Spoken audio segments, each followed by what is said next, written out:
সবাইকে। বাঙালির গ্রাম্য জীবনের মধ্যবিত্তের অবহেলা এবং এক বুক ভালোবাসা গল্প নিয়েই আজকের আমাদের আলোচ্য বিষয়টি।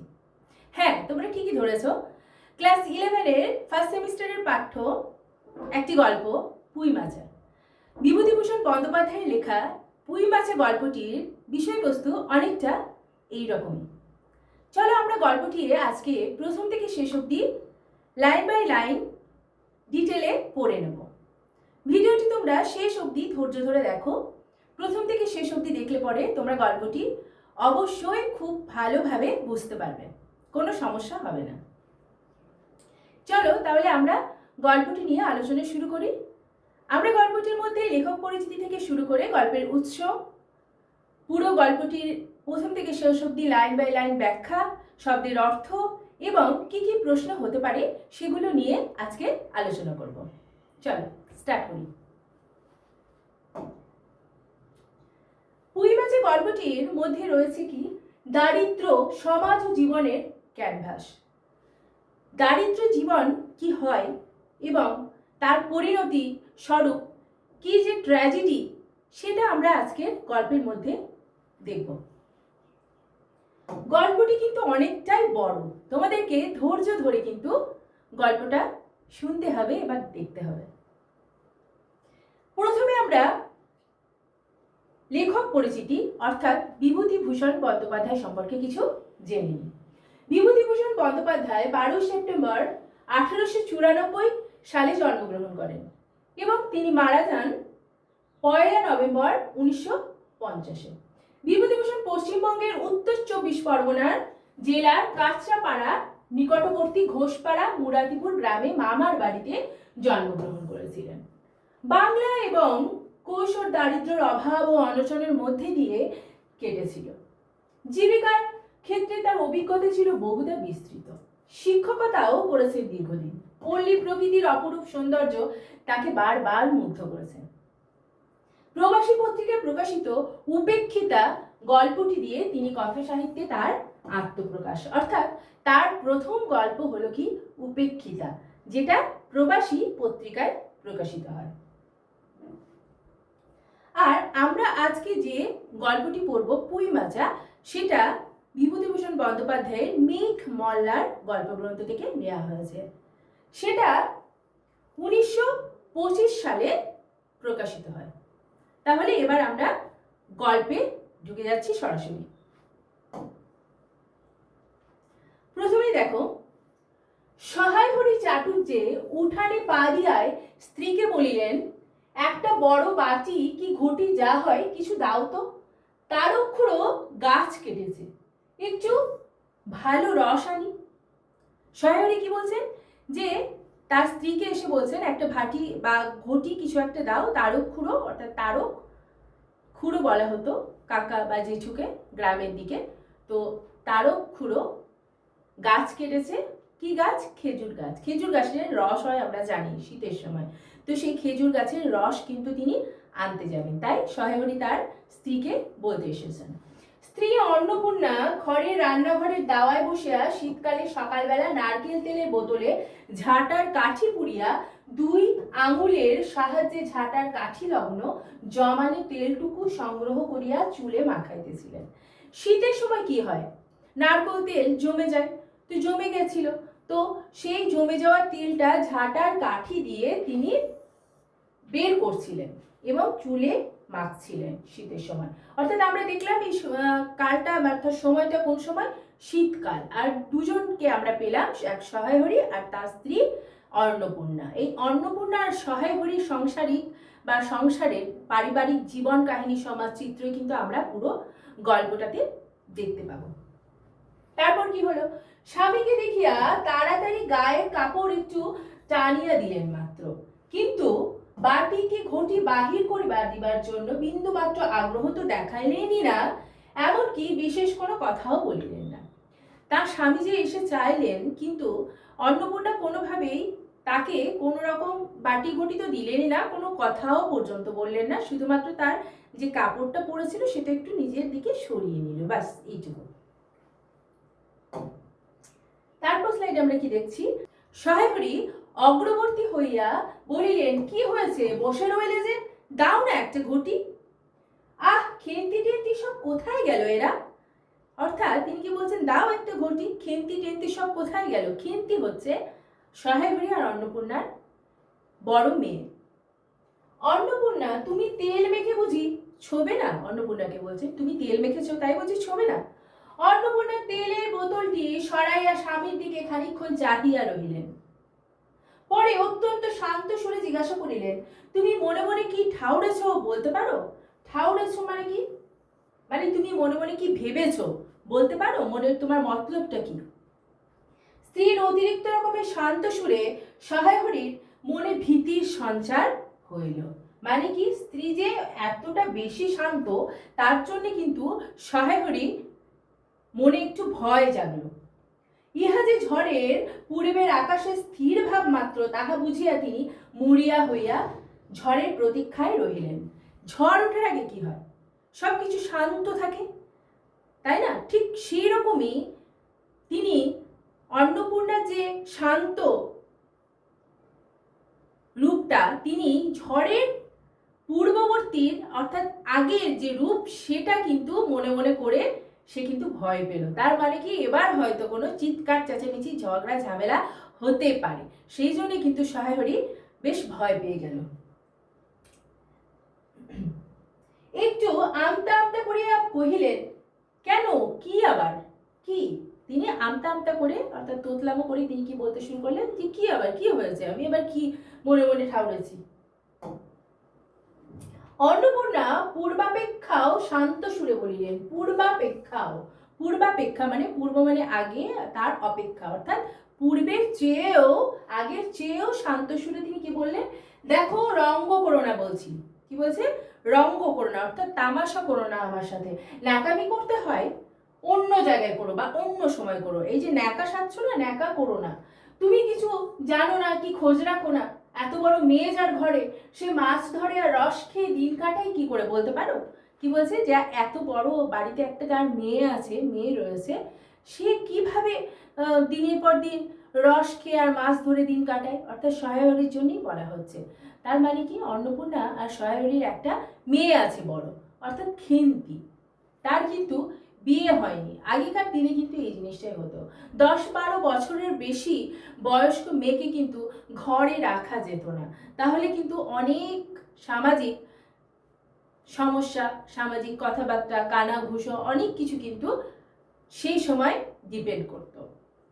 মেয়ে একটু বড় হলে তার কিন্তু বিয়ে দিয়ে দেওয়া হতো, সেই জন্যে অন্নপূর্ণা কিন্তু এই কথাটা বলেছেন। গায়ে কি গুজব রটেছে তা জানো? গায়ে গুজব মানে কানাঘুষো, কি কি কথাবার্তা, নিন্দা চর্চা কি হয়েছে সেটা জানো? সয়রে আশ্চর্য হইয়া জিজ্ঞাসা করিলেন, কেন, কি গুজব? তিনি বলছেন, এই যে গুজব হচ্ছে গ্রামের মধ্যে, যে কেন, কি গুজব, কি আবার হয়েছে কানাঘুষো? কি গুজব জিজ্ঞাসা করতে গিয়ে চৌধুরী বাড়িতে কেবল বাগদি দুলে পাড়ায় ঘুরে ঘুরে জন্ম কাটালে ভদ্রলোকের গায়ে বাস করা যায় না। কি বলছে? বাগদি বাড়ি, বাগদি গায়ে, তুলে পাড়া, বাগদি পাড়া, এসব জায়গায় ঘুরে ঘুরে বেড়ালেই কিন্তু ভদ্রলোকের সাথে ওঠা বসা যায় না, আচ্ছা ভদ্রলোক হওয়া যায় না। সমাজে থাকতে হলে সেই রকম ভাবে মেনে চলতে হয়। তাহলে সমাজে থাকতে হলে অন্নপূর্ণা কি বলছে, সেই রকম ভাবে মেনে চলতে হবে। এদিক ওদিক করে ঘুরে ঘুরে কিন্তু বেড়ানো যায় না, সমাজের একটা রীতি নীতি আছে। এটাই কিন্তু অন্নপূর্ণা সহায়রীকে বোঝাতে চাইলেন। এখানে আমরা আরো একটা পেলাম, আরো একটা ক্যারেক্টার পেলাম, যে চৌধুরীদের বাড়ি। চৌধুরীদের একটা মানে চৌধুরী হতে পারে যে গ্রামের বেশ একটা ভালো বড় মাথা জনিত লোক, এটা আমরা বুঝলাম। তারপর দেখো কি হচ্ছে। সহায়রী বিস্মিত হইয়া কি বলিতে যাইতেছিলেন, অর্থাৎ তিনি বেশ আশ্চর্য হয়ে, বিস্মিত মানে কি অবাক হয়ে কিছু বলতে যাচ্ছিলেন, ঠিক সেই সময় অন্নপূর্ণা পূর্ববৎ সুরেই পুনর্বার বলিয়া উঠিলেন, এক ঘরে করবে গো, তোমাকে এক ঘরে করবে। মানে পূর্ববৎ মানে আগের মতোই, আগের মতো সুরেই, অর্থাৎ ওই শান্ত সুরেই তিনি কি বলতে শুরু করে গেলেন, যে তোমাকে এক ঘরে করবে। এক ঘরে করা মানে কি, একদমই সমাজ থেকে বহিষ্কার করা, এক আলাদা করে রাখা। কোনো অনুষ্ঠান হোক, কোনো ভালো ওকেশন হোক, কোনো পূজা আর্চা, কোনো বিষয়েই তাকে কোনো ব্যাপারে ইনভলভ না করা, একদম আলাদা করে রাখা, সেটাই হচ্ছে এক ঘরে করে রাখা। বরং এমনকি কেউ কথা পর্যন্ত বলবে না, এইরকম ইনস্ট্রাকশন দেওয়া থাকে একঘরে করলে। সেই তখনকার নিয়মে কিন্তু তখনকার সমাজে এইটা একটা নিয়ম ছিল যে কোনো কিছু ভুল ত্রুটি বা কোনো কিছু করলে তাকে একঘরে করা হবে। এই যে মেয়ের বিয়ে দিতে পারেনি, হ্যাঁ, তার জন্য কি তাকে একঘরে করতে হবে আর কি, তাকে আলাদা করে দিতে হবে। মানে এত কঠোর নিয়ম, এত তখনকার সামাজিক ব্যবস্থা এরকম টাইপেরই ছিল। তারপর কি বললো, পুনর্বার মানে কি আবার বলে উঠলেন কি একঘরে করবে গো। চৌধুরীদের চণ্ডী মণ্ডপে এসব কথা হয়েছে। চৌধুরীদের চণ্ডী মণ্ডপ অর্থাৎ চণ্ডী দেবীর মন্দিরে এসব কথা হয়ে গেছে যে একঘরে করার কথা। আমাদের হাতে ছোঁয়া জল আর কেউ খাবে না, আশীর্বাদ হয়ে মেয়ের বিয়ে হলো না। তার মানে কি দেখা যাচ্ছে তাদের মেয়ের আশীর্বাদ হয়ে গেছে বিয়ের জন্য, কিন্তু বিয়ে হয়নি। ও নাকি উৎসর্গ করা মেয়ে। উৎসর্গ মানে কি উৎসর্গ, গ্রামীণ ভাষা উৎসর্গকে চেঞ্জ করে দিয়ে আস্তে আস্তে যে শব্দগুলো কি হয়েছে উৎসর্গ হয়ে গেছে। উৎসর্গটা শব্দের কিন্তু বিবর্তন হয়েছে এখানে। গায়ের কোনো কাজে কেউ তোমাকে আর নেবে না, যাও। তাহলে ভালোই হয়েছে, এখন গিয়ে দুলে বাড়ি বাগদি বাড়ি উঠে বসে দিন কাটাও। তাহলে তোমার জন্য তো ভালোই হয়েছে, তুমি তো ঘুরে ঘুরে দুলে বাড়ি বাগদি বাড়ি এইসব ঘুরে বেড়াও, মাছ ধরে বেড়াও, রস খেয়ে বেড়াও, ওইগুলো করে বেড়াও, তোমার জন্য তো ভালোই হয়েছে, একঘরে করে দিয়েছে। তোমার আমাদের হাতে জল ছোঁয়া কেউ খাবে না। রাগে কিন্তু ক্ষোভে অন্নপূর্ণা এসব কথা সহায় হরিকে অর্থাৎ তার স্বামীকে বলছেন। তারপর দেখব সহায় হরি তাচ্ছিল্যের ভাব প্রকাশ করিয়া বলিলেন। মানে কি আর হয়েছে, তাচ্ছিল্যের সঙ্গে কথাটাকে নিয়ে দিল। এই আমি বলি কি জানি কি হয়েছে, তাই না, কি জানি কি ব্যাপার, বলে এই ব্যাপার, একদম খুবই লাইটলি তাচ্ছিল্যের সঙ্গে কথাটা নিয়েছে, এই ব্যাপার। আমি ভাবলাম কি বোধহয় হয়েছে। সবাই এক ঘরে করেছেন, এবার বাকি আছেন কালীময় ঠাকুর। কালীময় ঠাকুরই বাকি আছে, আরেকজন মানুষকে পেলাম, সে হলো কালীময় ঠাকুর। সবাই তো এক করে করেই দিয়েছে, বাকি কি রয়েছে কালীময় ঠাকুর। কি বললো অন্নপূর্ণা এবার ওফ বলে তেলে বেগুনে জ্বলিয়া উঠিলেন, ভীষণই রেগে গেছেন। কেন, তোমাকে এক ঘরে করতে বেশি কিছু লাগে নাকি? তুমি কি সমাজের মাথা না একজন মাতুব্বর লোক? কি বলছেন যে তোমাকে এক ঘরে করতে বেশি কিছু লাগে? তুমি কি সমাজের বড় কেউ উঁচু পদের মানুষ, কোনো মাথা প্রধান? তাই এটাই বলছে। চাল নেই চুলো নেই, এক করার মুরদ নেই, চৌধুরীরা তোমার এক ঘরে করবে না তো আর এমন কি করছেন কথা? তোমার ঘরের মধ্যে চাল নেই চুলো নেই কিছুই নেই, হ্যাঁ, কিছু কাজ করার মুরদ নেই, এরকম করে স্বামীকে কিন্তু তিনি শোনাচ্ছেন। মানে কি তারা তো মধ্যবিত্ত গরিব, তো সেই সময়ের মধ্যবিত্ত গরিবদের সেরকম তো যে বিশাল অবস্থা পন্ন মানুষ নয় যে তাকে এক ঘরে করতে বেশি সময় তো লাগবে না, এটাই অন্নপূর্ণা বোঝাতে চেয়েছেন। আর সত্যি তো এদিকে ধাড়ি মেয়ে হয়ে উঠলো। তাহলে ধাড়ি মেয়ে মানে বেশ বড় মেয়েকে ধাড়ি মেয়ে বলা হয়, তো এখানে ধাড়ি মেয়ে হয়ে উঠেছে তার মেয়ে। দেখো হঠাৎ স্বর নামাইয়া বলিলেন, দেখো সমাজের এতটাই ভীতি যে হঠাৎ স্বর অর্থাৎ গলার স্বর, যে আওয়াজ, যে সুরে তিনি কথা বলছিলেন তার থেকে স্বর কিছুটা নামিয়ে নিয়ে অন্নপূর্ণা বলল কি হলো যে 15 বছরের, বাইরে কমিয়ে বলে বেড়ালে কি হবে?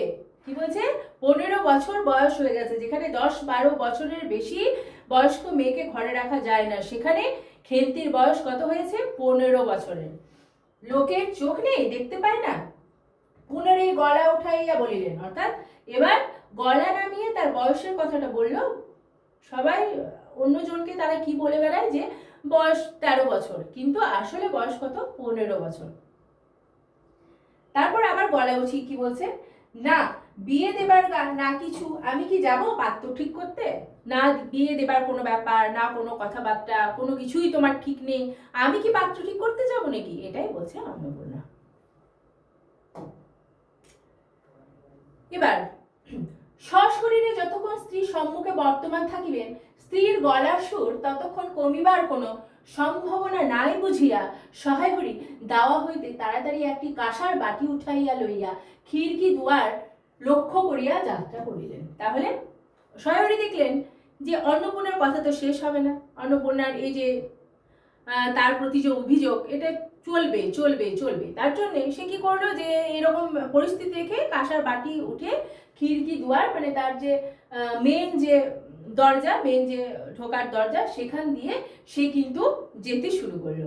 কিন্তু খিড়কি দুয়ারের একটু এদিকে কি দেখিয়া হঠাৎ থামিয়া গেলেন এবং অন্নপূর্ণা আনন্দপূর্ণ স্বরে কি বলিলে উঠিলেন, এসব কি রে খেন্তিমা, এসব কোথা থেকে আনলি? ও এ যে, তাহলে কি বললেন, সহায়রী যেতে যেতে দাঁড়িয়ে গেলেন কি একটা দেখে, কি দেখলো যে খেন্তি এসে গেছে, খেন্তি কিছু একটা নিয়ে এসেছে। কি বললেন, আনন্দপূর্ণ স্বরে, খুব আনন্দের সঙ্গে সে বললো যে তোর হাতে এসব কি রে?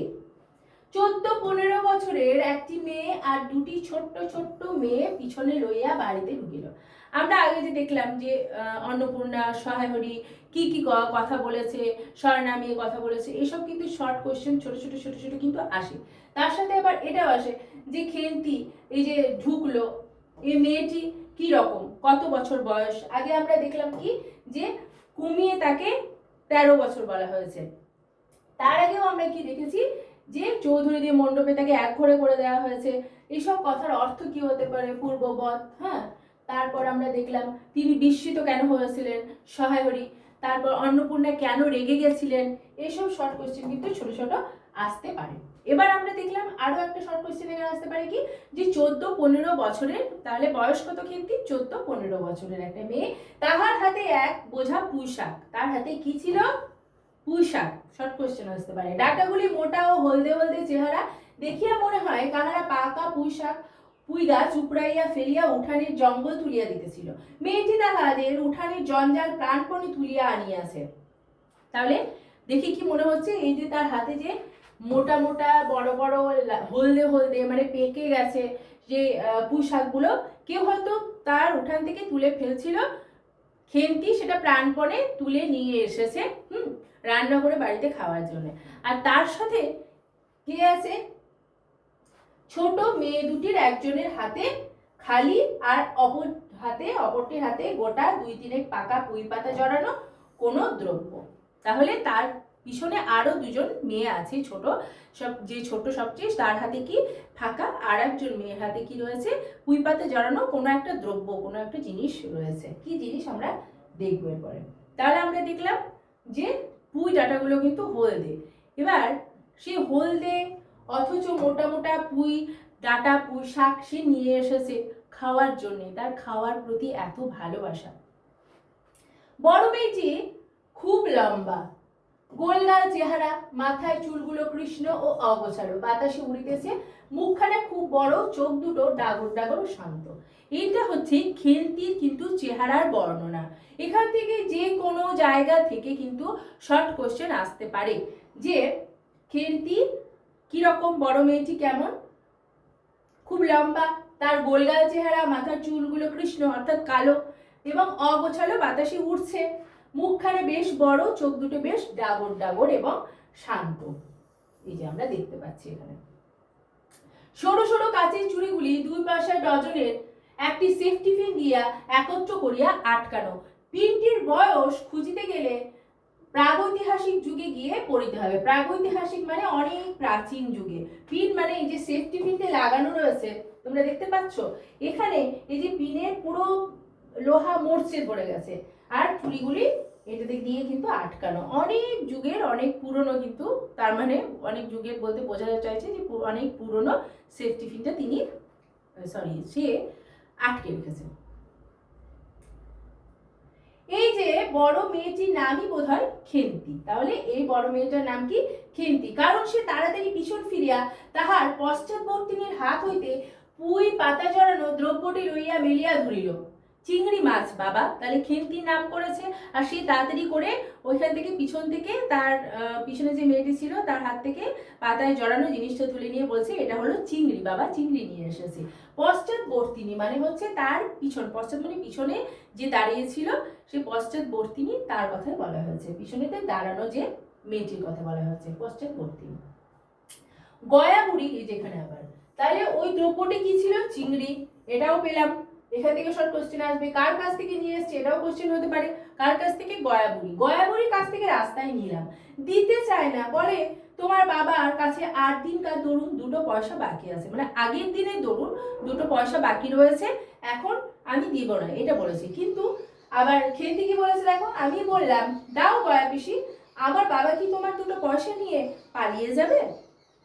আর এই পুঁই শাকগুলো ঘাটের ধারে রায় কাকা দিয়েছে। তাহলে ঘাটের ধারে কে ছিল? রায় কাকা। দিয়ে কি বললো? যা নিয়ে যা। কেমন মোটা মোটা, তাই না? তাহলে আমরা কি দেখলাম? যে ওই যে মোটা মোটা পুঁই শাক নিয়ে চলে এসেছে কে? খেন্তি।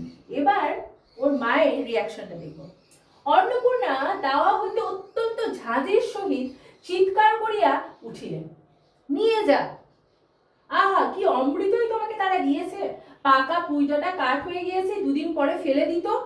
নিয়ে যা। আর উনি তাদের আগাছা উঠিয়ে নিয়ে এসেছেন, ভালোই হয়েছে। তাদের আর নিজেদের কষ্ট করে কাটতে হলো না, যত পাথুরে বোকা সব মরতে আসে আমার ঘাড়ে। তাহলে কি বলছে? অন্নপূর্ণা ভীষণ রেগে গেছে। আর কি বলছে? যে এই যে পুঁই ডাঁটাগুলো সেগুলো তো পেকে গেছে, খারাপ হয়ে গেছে, এগুলো তো আর খাওয়ার যোগ্য নেই, সে কদিন পরে তুলে ফেলে দিত। তুমি নিয়ে চলে এসেছো, ভালোই হয়েছে। ভীষণ রেগে মেগে কিন্তু তার মেয়েকে বলছে, ওদেরকে আর কষ্ট করে ফেলতে হলো না।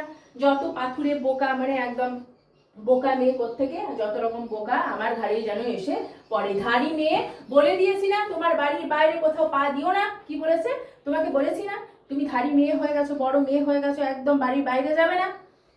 লজ্জা করে না এপাড়া সেপাড়া করে বেড়াতে? বিয়ে হলে যে 4 ছেলের মা হতে, তার মানে চিন্তা করো যে তখনকার 15 বছর 14-15 বছর মেয়েকে কি বলছে? সে নিজেই তো এখনো কিশোরী, ছোট। তার নাকি বিয়ে হলে সে নাকি 4 ছেলের মা হতো। ভীষণ রেগে গেছে কিন্তু তার মা। তো তখনকার সমাজ ব্যবস্থা কিন্তু এরকমই ছিল। এখানে তার মাকে দোষ দিয়ে কোনো লাভ নেই। খাওয়ার নামে আর জ্ঞান থাকে না। কোথায় শাক, কোথায় বেগুন, আর একজন বেড়াচ্ছেন কোথায় রস, কোথায় ছাই, কোথায় পাশ। ফেল ফ্যাল বলছি, ওসব ফ্যাল। তাহলে কি বলছে? যে এক একজন এক এক রকমের। খেন্তিকে কি বলছে? কোথায় সে ঘুরে বেড়াচ্ছে শাক বেগুন এসব নিয়ে, আর তার বাবার জন্য বলছে কোথায় ছাই, কোথায় পাশ, কোথায় রস, এইসব নিয়ে ঘুরে বেড়াচ্ছে। ছাই পাশ বলে না, ছাই পেশ গিলছি, সেরকম কথা বলা আছে। যা ফেলে দিয়ে পূজাটাগুলো। সে কিন্তু ভীষণ রেগে গিয়ে তখন বললো, যা গিয়ে ফেলে দিয়ে চলে আয়। এবার মেয়েটি শান্ত অথচ ভয় মিশ্রিত দৃষ্টিতে মার দিকে চাহিয়া হাতের বাঁধন আলগা করিয়া দিল। তাহলে শান্ত, অথচ কি ভীষণ শান্তই ছিল, রেগে যায়নি, অথচ খুবই ভয় পেয়ে গেছে তার মাকে। মাকে সে খুবই ভয় করে। এবং কি করলো? তার হাতে যে পুঁইগুলো ছিল, পুঁই শাকগুলো সে কিন্তু আলগা করে দিল বাঁধন, এবং পড়ে গেল। পুঁই শাকের বোঝা মাটিতে পড়িয়া গেল। অন্নপূর্ণা বকিয়া চলিলেন, যা তো রাধি, ওই আপদগুলো টেনে খিড়কির পুকুরের ধারে ফেলে দিয়ে আয়। আয় তো, ফের যদি বাড়ির বার হতে দেখেছি তবে ঠ্যাং খোড়া না করিত। মানে কি? যদি আবার বাইরে বেড়ে যাও তাহলে ঠ্যাং মানে পা কিন্তু খোড়া করে দেবো মেরে। এটাই বলছে বারবার করে। রেগে গেছে ভীষণ। সত্যি কি আর দেবে? দেবে না, কিন্তু তবুও রাগ করে বলছে। তার আর একটা মেয়ের তাহলে কি নাম পেলাম? রাধি। এখান থেকেও প্রশ্ন আসে। এক হচ্ছে খেন্তি, রাধি এবং কুটি। 3 মেয়ে, 3 বোন। খেন্তি, রাধি আর পুটি। বোঝা মাটিতে পড়ে গিয়েছিল। ছোট মেয়েটি কলের পুতুলের মতো সেগুলি তুলিয়া লইয়া খিড়কি অভিমুখে চলিল। কিন্তু ছোট মেয়েটি অত বড় বোঝা আঁকড়াইতে পারিল না। অনেকগুলি ডাঁটা এদিক ওদিক ঝুলিতে ঝুলিতে চলিল। সহায়রী ছেলে মেয়েদের মাকে অত্যন্ত ভয় করিত। তাহলে সহায়রী তার ছেলে মেয়েদের যে মা, অর্থাৎ অন্নপূর্ণাকে অত্যন্ত ভয় করত। তারপর তবুও সহায়রী আমতা আমতা করিয়া বলতে গেলেন, মানে জোর করে বলার মতো তার সাহস ছিল না, যেহেতু তার মাকে ভয় করত। আর করবে না বা কেন? তার মা তো তার জায়গায় ঠিকই ছিল। তখন সহায়রী কি বলছে? তা এনেছে তো আনো, কি করা যাবে? তুমি আবার বরং পুঁই শাকের বোঝা বলতে যাচ্ছে যে এনেছে যখন মেয়েরা, তখন নিয়ে আসুক। তুমি কেন আবার ওটাকে ফেলে দিতে চাইছো? লইয়া যাইতে যাইতে ছোট মেয়েটি ফিরিয়া দাঁড়াইয়া মার মুখের দিকে চাহিল। ওর বাবা যখন বললো, যখন নিয়ে এসছে তখন থাক বলতে গেল, তখন ছোট মেয়েটি যে রাধি নিয়ে যাচ্ছিল, সে এসে পিছন ফিরে দাঁড়ালো, যে যদি বলে থামো তাহলে ও থামবে, আর ফেলতে যাবে না। কিন্তু অন্নপূর্ণা তাহার দিকে চাহিয়া বলিলেন, না না, নিয়ে যা, খেতে হবে না। মেয়ে মানুষের আবার অত নোলা কিসের? তাহলে কি বলছে? যে রাজা না, ফেলে দেয়। মেয়ে মানুষের মানে মেয়েদের আবার অত নোলা মানে কি? লোভ। নোলা মানে কি? এই যে নোলাকে বলা হয়েছে, খাওয়ার যে লোভ তাকে বলা হয়েছে। এত নোলা কিসের মেয়ে মানুষের? এক পাড়া থেকে আর এক পাড়ায় নিয়ে যাবার দুটো পাকা পুঁইশাক ভিক্ষে করে। যা যা, তুই যা, দূর করে বনে দিয়ে আয়। তাহলে যা, ফেলে দিয়ে আয়, দূর করে দিয়ে চলে আয়। সহায়রী বড় মেয়ের মুখের দিকে চাহিয়া দেখিলেন তাহার চোখ দুটো জলে ভরিয়া আসিয়াছে। তার মনে বড় কষ্ট হইল, কিন্তু মেয়ের যতই সাধের জিনিস হোক পুঁইশাকের পক্ষাবলম্বন করিয়া দুপুরবেলা স্ত্রীকে চটাইতে তিনি আদৌ সাহসী হলেন না। নিঃশব্দে খিড়কি দৌড় দিয়া বাহির হইয়া গেলেন। তাহলে সহায়রী তার ছেলে মেয়েকে ভালোবাসে, কিন্তু এই যে দুপুরবেলা পুঁইশাকের পক্ষাবলম্বন করে, মানে পুঁইশাকের পক্ষ নিয়ে, পুঁইশাকের পক্ষাবলম্বন মানে পক্ষ অবলম্বন, পক্ষ নিয়ে কথা বলে তার স্ত্রীকে অর্থাৎ অন্নপূর্ণাকে সহায়রী আর চটাতে, অর্থাৎ চটানো মানে কি রাগানো, রাগাইতে পারলো না। ঠিক আছে, তাই সহায়রী তার দরজা দিয়ে বেরিয়ে চলে গেল। বসিয়া রাধিতে রাধিতে বড় মেয়ের মুখের কাতর দৃষ্টি স্মরণে পড়িবার সঙ্গে সঙ্গে অন্নপূর্ণার মনে পড়িল গত অরন্ধনের পূর্বদিন বাড়িতে পুঁইশাক রান্নার সময় খেন্তি আবদার করিয়া বলিয়াছিল, মা অর্ধেকগুলো কিন্তু একা আমার, অর্ধেক সব মিলে তোমাদের। তাহলে এবার বসে বসে অন্নপূর্ণা রান্না করছে। যতই হোক মায়ের মন, মা তো ফেলে দিয়ে আসালো ওই যে পুঁইশাকগুলো, এবার রান্না করতে বসে বসে কিন্তু তার মনের মধ্যে বেশ অনুশোচনা জেগেছে এবং তার মেয়ের জন্য তার মনটা কিন্তু কেঁদে উঠেছে। তাই সে হঠাৎ করে মনে পড়ে গেল যে আগের বছর, অর্থাৎ অরন্ধন মানে কি, যেদিন রান্না করা হয় না, রন্ধন মানে কি রান্না করা, অরন্ধন মানে রান্না করা যায় না যেদিন, তার আগের দিন পুঁইশাক রান্না করা হয়েছিল। তখন তার মেয়ে অর্থাৎ খেন্তি কি বলেছিল যে পুরো যে পুঁইশাকটা রান্না করা হয়েছে তার পুরো অর্ধেকটাই সে নিজে একাই খাবে, আর বাকি যে অর্ধেকটা থাকবে সেটা তার সবাই মিলে, অর্থাৎ তার বোন, মা, মানে বাবা সবাই মিলে খাবে, অর্থাৎ ওটা অর্ধেকটাই খাবে। মানে সে এত পুঁইশাক খেতে ভালোবাসে, সেটা কথা হঠাৎ করে তার মায়ের মনে পড়ে গেল।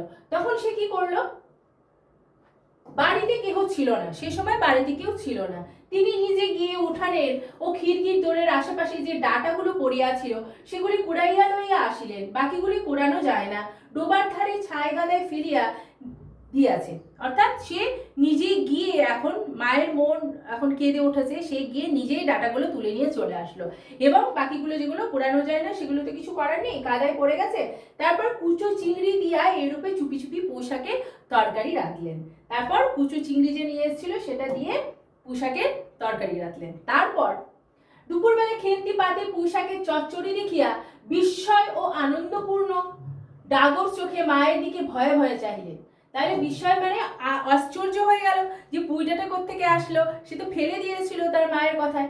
এবং আনন্দও হলো যে পুঁইশাকের চচ্চড়ি বেশ খেতে পাবে। ডাগর চোখে মায়ের দিকে ভয়ে ভয়ে চাইলো। দু একবার এদিক ওদিক ঘুরিয়া আসিতেই অন্নপূর্ণা দেখিলেন উক্ত পুঁইশাকের এক টুকরাও তাহার পাতে পড়িয়া নাই, মানে ওই পুঁইশাকের যে পুঁইশাকটা দিয়েছিল সেটা একটুও পড়ে নাই, মানে সবটা খেন্তি ততক্ষণে খেয়ে নিয়েছে। পুঁইশাকের উপর তাহার এই মেয়েটির কিরূপ লোক তিনি জানিতেন। তার মা তো সে জানে যে তার মেয়ের এই পুঁইশাকের ওপর কতটা লোক, কতটা ভালোবাসে। জিজ্ঞাসা করলেন, কি রে খেন্তি, আরেকটু চচ্চড়ি দিই?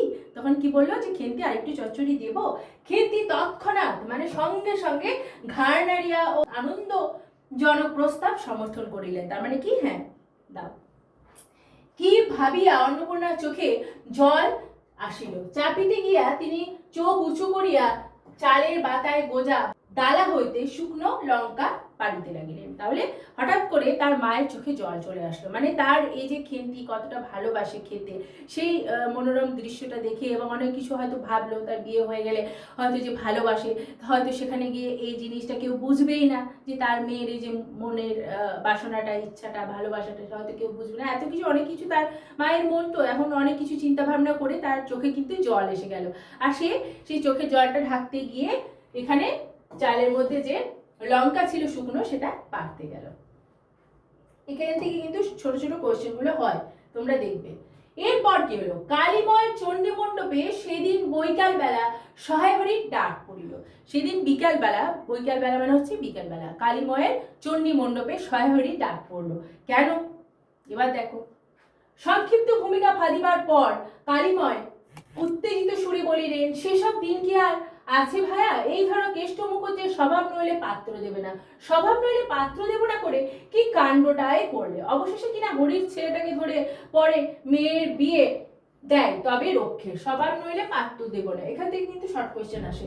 তবে রক্ষে, আর কি স্বভাব? রাম বলো ৬-৭ পুরুষের ভঙ্গ, পচা ক্ষত্রিয়। মানে কি, জাতপাত, 75 মানে কি জাতপাত, বংশ মর্যাদার কথা বলা হয়েছে।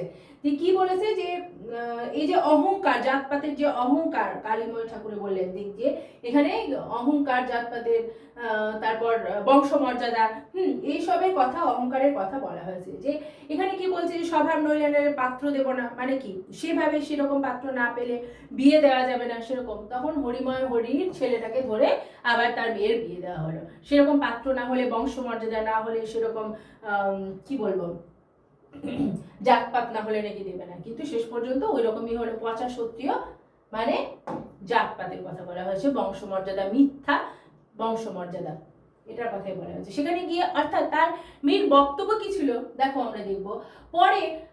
সুর নরম করিয়া বলিলেন, তার সমাজের যেসব শাসনের দিন কি আর আছে? দিন দিন চলে যাচ্ছে, বেশি দূর যায় কেন? এই তোমার মেয়েটি দেখো 13 বছরের, এবার শুরু হয়ে গেল আসল যেখানে কথা বলার মেন উদ্দেশ্যটা কি ছিল, খেন্তির যে বিয়ে হয়নি সেই কথাটা তোলার, অর্থাৎ সয়াহরির মেয়ে। সয়াহরি বাধা দিয়ে বলিতে গেলেন, এই শ্রাবণে 13, অর্থাৎ ওর বয়স তো 15 বছরের, কিন্তু 13 বছর বলে এখনো পর্যন্ত চালাচ্ছে। আহা, 13ই হোক আর 16ই হোক, তফাৎটা কিসে শুনি? 13 আর 16-র মধ্যে তফাৎ কিসের? তাহলে কি বলছে, তৎকালীন সমাজে কিন্তু কন্যা সন্তানের বয়স বৃদ্ধি মাতা পিতার জন্য একটা গভীর চিন্তার কারণ হয়ে দাঁড়িয়েছিল, তাই না? তো 13 থেকে 14 হোক আর 16 হোক, তা 50ই হোক না কেন, তাতে আমাদের দরকার নেই, সে তোমার হিসেব তোমার কাছে। কিন্তু পাত্রর আশীর্বাদ হয়ে গেল, তুমি বেঁকে বসলে এ কি শুনি? এরকম তো উৎসর্গ করা মেয়ে, মানে কি উৎসর্গ করা মেয়ে হয়ে গেছে, আশীর্বাদ করা হয়ে গেছে।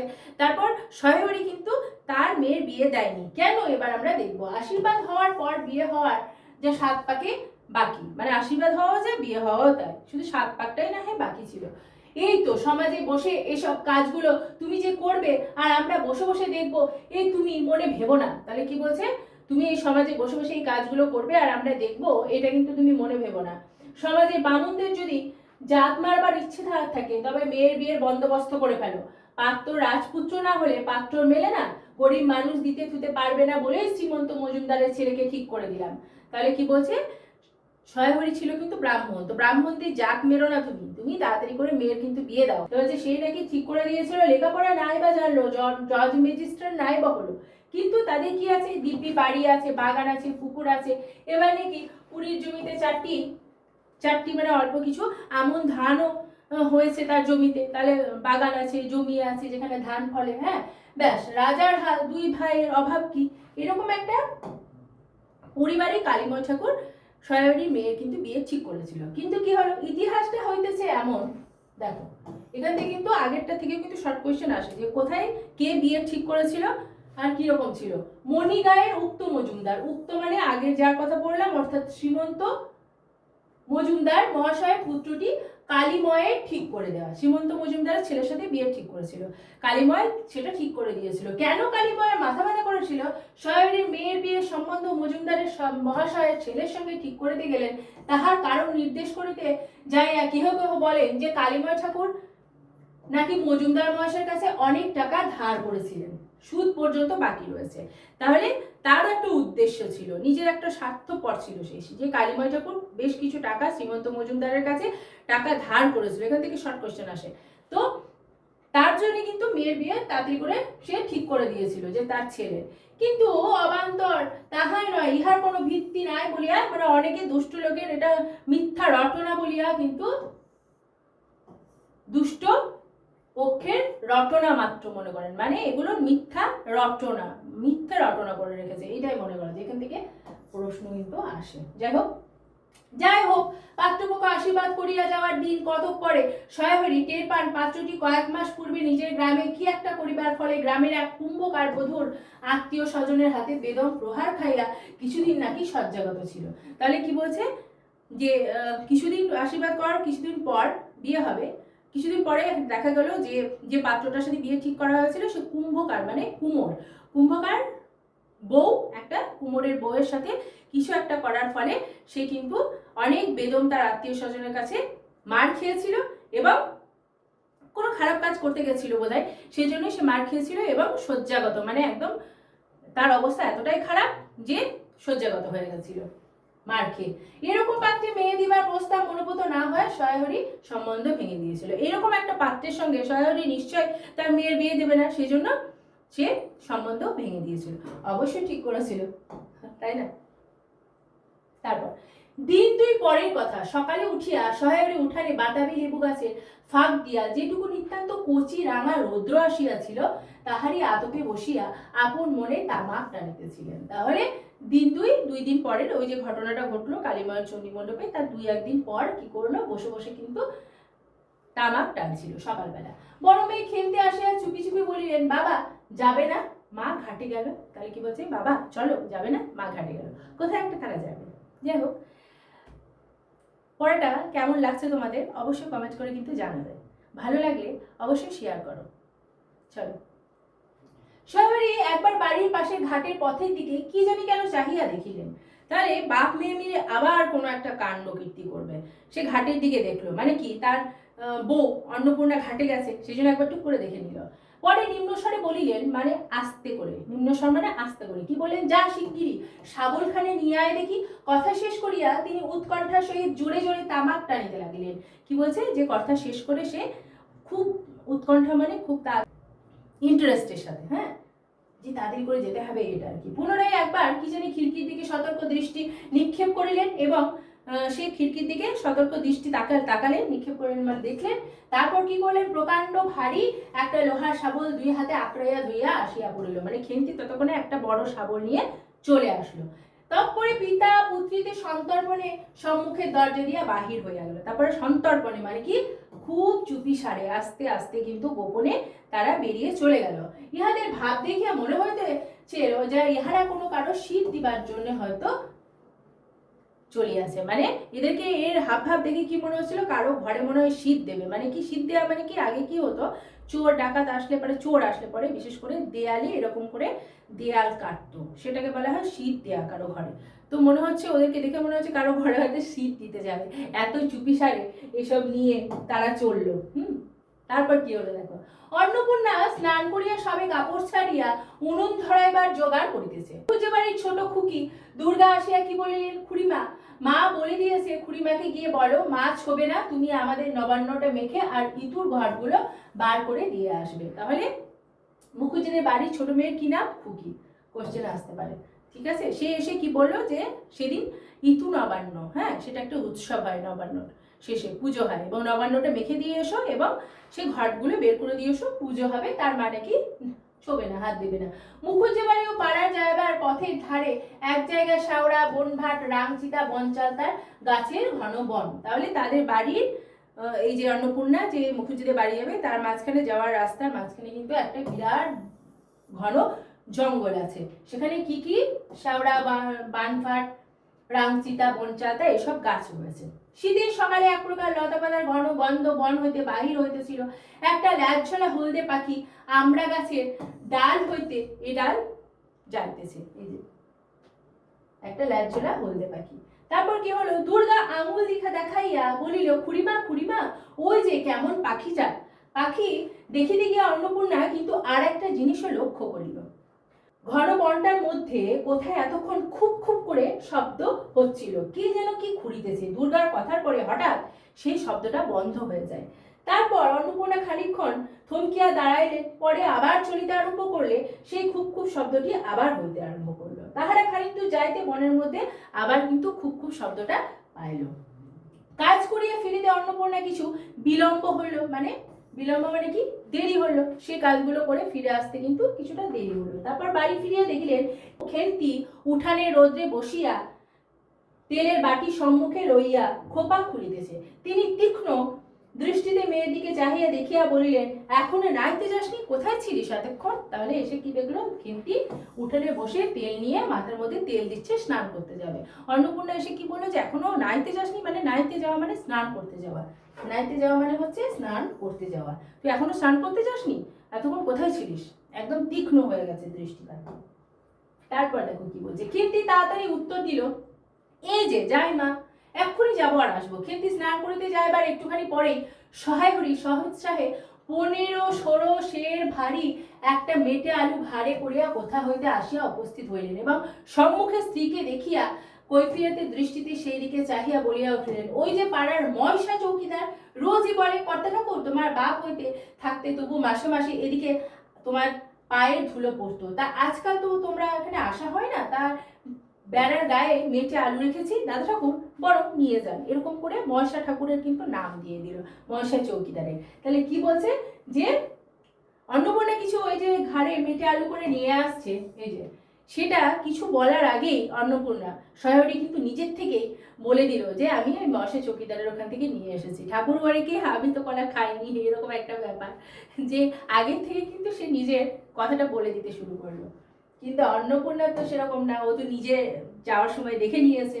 তখন কি বলছে, অন্নপূর্ণা স্থির দৃষ্টিতে স্বামীর দিকে চাহিয়া বলিলেন, বরজপোতার বনের মধ্যে বসে খানিক আগে কি করছিলে শুনি? বরজপোতার বন, ওই যে বনটার কথা বলা হলো সেটার নাম হচ্ছে বরজপোতার বন, এখান থেকে শর্ট কোয়েশ্চেন আসে। সেখানে বসে তুমি কি করছিলে শুনি? সহায়রী অবাক হয়ে বললেন, আমি না, আমি আমি কখন? কখনো না, এই তো আমি। তাহলে কি বলছে যে সে কিন্তু একদম আশ্চর্য হয়ে বিস্মিত স্বরে কি বলছে, না না আমি তো না, আমি তো কিছু করিনি। সহায়রীর ভাব দেখিয়া মনে হলো তিনি এইমাত্র আকাশ থেকে পড়লেন। সে এমন ভাব করছে যেন সে কিছুই জানে না, আকাশ থেকে পড়ে গেল।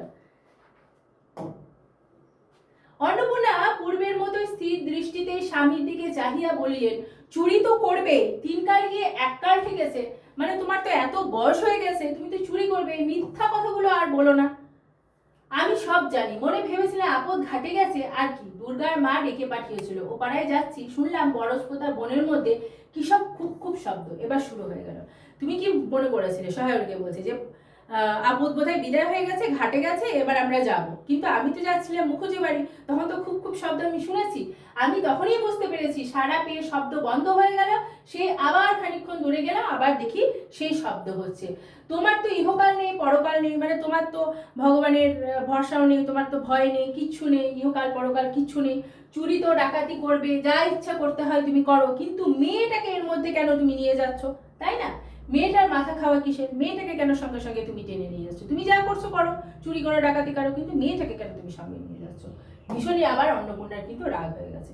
সহায়রী হাত নাড়িয়া বরজপোতা তাহার উপস্থিত থাকার বিরুদ্ধে কতগুলি প্রমাণ উত্থাপন করিলেন, মানে সেখানে উত্থাপন করা, প্রমাণ দেওয়া আর কি। সে যে বরজপোতার বনে ছিল না সেটা সে বলার জন্য অনেকগুলো প্রমাণ দিতে গেল, কিন্তু চেষ্টা করিতে গেলেন, কিন্তু স্ত্রীর চোখের দৃষ্টি সামনে তাহার বেশি কোনো কথা জোগাইল না, কিন্তু তার স্ত্রীর চোখের সামনে কিন্তু সে আর কোনো কিছু বলতে পারলো না।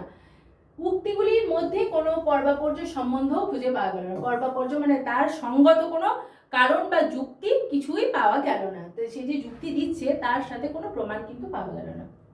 8 ঘন্টা পরে খেতে স্নান সারিয়া বাড়ি ঢুকিল। 8 ঘন্টা পরে সে স্নান সেরে বাড়ি গেল। সম্মুখস্থ মানে কি, সামনে সামনে মেটে আলুর দিকে একবার আর চোখে তাকিয়ে নিল, এরকম করে চাহিয়া নিরীহ মুখে উঠানে আলনায় কি করতে লাগলো, জামা কাপড় মেলতে শুরু করলো। অন্নপূর্ণা এবার ডাকিলেন, খেন্তি এদিকে একবার আয় তো, শুনে যা। অন্নপূর্ণা কিন্তু সেটা ধরে বসেই আছে। এবার সত্যিটা সে কিন্তু জানবে, সে দেখেছে যেটা করেছে সে তো জানে, কিন্তু তবুও তার খেন্তির মুখ থেকে কিন্তু শুনবে। এবার অন্নপূর্ণা খেন্তিকে ডাকলো। মায়ের ডাক শুনিয়া খেন্তির মুখ শুকাইয়া গেল, স্বাভাবিক ব্যাপার। এবার তো কোয়েশ্চেন করবে খেন্তিকে, সে তখন কি উত্তর দেবে? তার মুখ শুকিয়ে গেছে। সে ইতস্তত করিতে করিতে মার নিকটে আসিয়ে তিনি জিজ্ঞাসা করিলেন, এই মেটে আলুটা দুজনে মিলে তুলে এনেছিস না? শুরু করে দিল, তোরা দুজনে মেটে আলুটা তুলে নিয়ে এসেছিস না?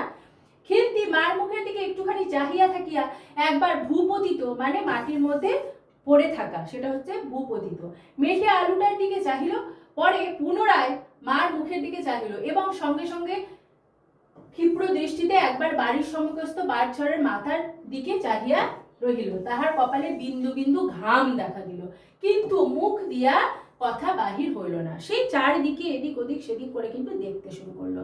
তার কপালের মধ্যে বিন্দু বিন্দু ঘামও চলে এসেছে, কিন্তু তার মুখ থেকে কোনো কথা কিন্তু তার বের হলো না। কিন্তু বুঝতে পেরে গেছে, ধরা পড়ে গেছে, এখন সে কি বলবে, সে ভয়ে পড়ে গেছে, টেনশনে পড়ে গেছে। অন্নপূর্ণা কড়া সুরে বলিলেন, কথা বলছিস না যে বড়, এই মেটে আলু তুই এনেছিস কিনা? খেন্তি বিপন্ন চোখে মার মুখের দিকে চাহিয়া উত্তর দিল, হ্যাঁ। তাহলে সত্যি কথা বলে দিল খেন্তি।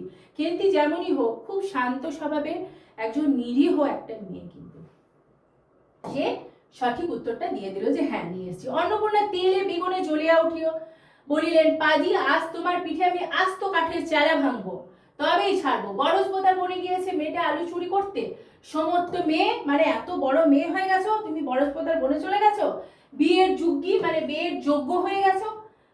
সে এক গলায় বিজন বন মানে বিশাল একদম বড় ঝোড়ঝাড় জঙ্গল, ভীষণ ঘন জঙ্গলের মধ্যে তুমি দিন দুপুরে বাঘ লুকিয়ে থাকে, যেখানে বাঘ লুকিয়ে থাকে তার কিন্তু ভয়ও হচ্ছে, টেনশনও হচ্ছে। তার মায়ের মা তো সে কিন্তু কোনোভাবেই তাও তার মেয়েকে কিন্তু এভাবে বোঝাচ্ছে, বকছে। তার মধ্যে পরে আলু নিয়ে তুলে যদি গোসাই চৌকিদাররা ডেকে তোমায় পুলিশে ধরিয়ে দিত, তাহলে কি বলছে, গোসাই চৌকিদারের যদি এসে তোমাকে ধরিয়ে দিত তুমি যে চুরি করতে গেছো, তাহলে কোন শ্বশুর এসে তোমায় বাঁচাতো শুনি? তাহলে কি বলছে, কোন শ্বশুর এসে বাঁচাতো? ভীষণ রেগে গেছে, আমার জোটে খাবো না জোটে খাবো না, তাহলে পরের জিনিসে হাত। এ মেয়ে নিয়ে আমি কি করব মা? তাহলে কি বলছে, এ মেয়ে নিয়ে আমি কি করব, এত বড় বড় কাণ্ড ঘটাচ্ছে। 2-3 দিন পরে একদিন বিকালে ধুলি মাখা হাতে খেন্তি মাকে আসিয়া বলিল, মা মা দেখবে এসো। তারপরে এই ঘটনাটা হলো। এরপর 2-3 দিন কেটে গেল এবং তারপরে খেন্তি তার মাকে ডাকতে এসেছে, মা মা দেখবে এসো, এটা বলে। তাহলে আমরা এটা কে দেখলাম, যে খেন্তি আর খেন্তির বাবা মিলে কিন্তু এসব কাণ্ড কিন্তু করে বেড়ায়। তার খাবার যে লোভ, খাবার প্রতি যে ভালোবাসা এবং তাদের যে নিরীহ মন, সেটা কিন্তু আমরা দেখতে পাচ্ছি। তাদের চরিত্রটা, তাদের স্বভাবটা, তাদের যে নিরীহ একটা শিশু মনের মধ্যে তার যে বাবা আর খেন্তির চরিত্রটা কিন্তু আমরা এভাবে দেখতে পারলাম। অন্নপূর্ণা গিয়ে দেখিলেন ভাঙা পাঁচিলের ধারে যে ছোট্ট খোলা জমিতে কতগুলো পাথরকুচি ও কান্টিকারি জঙ্গল রয়েছে, খেন্তি ছোট্ট বোনটিকে লইয়া সেখানে মহা উৎসাহে তরকারি আবাদ করিয়াছে। তাহলে অন্নপূর্ণা দেখলো যে পাঁচিলের ধারে তাদের খোলা জমিতে কিছু পাথরকুচির গাছ রয়েছে এবং আরো কিছু কিছু কান্টিকারি জঙ্গল রয়েছে, সেখানের মধ্যে খেন্তি কি করেছে, মহা উৎসাহে সে একটা এই যে পুঁইয়ের চারা ছোট্ট লাগিয়েছে।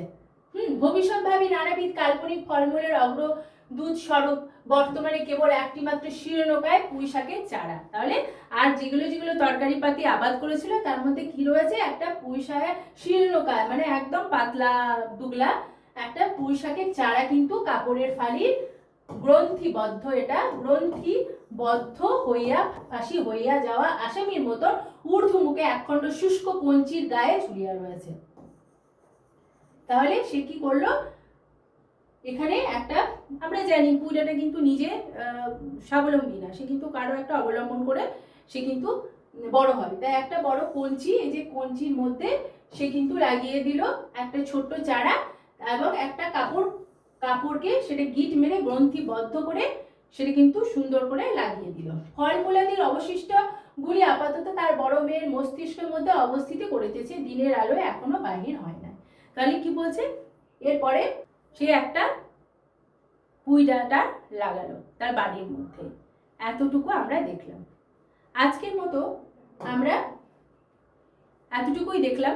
এরপরের এই গল্পটা তো অনেক বড়, একদিনে একই ভিডিওতে শেষ করা সম্ভব নয়। পরে আবার একটা পার্ট নিয়ে আসবো, পরের ভিডিওর জন্য অপেক্ষা করো। পরের ভিডিওতে লাস্ট অবধি বলবো। এতক্ষণ সঙ্গে থাকার জন্য অনেক অনেক ধন্যবাদ। Thank you.